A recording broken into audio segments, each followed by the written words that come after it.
ಕರುಣೆಗೆ ಬೆಲೆಯಿದೆ, ಪುಣ್ಯಕ್ಕೆ ಫಲವಿದೆ, ದಯವ ತೋರುವ ಮಣ್ಣಿನ ಗುಣವಿದೆ.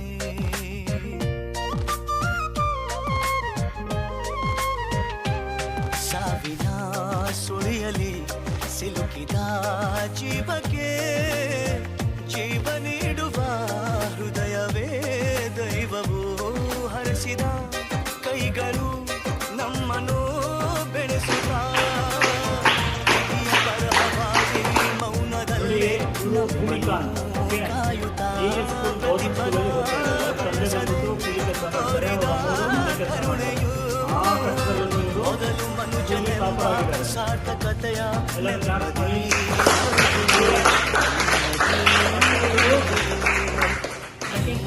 ಆಗಲಿ ಮುಂದೆ ಸಾಗುನೇ ಪ್ರೀತಿಗಾಗಿ ಬದುಕು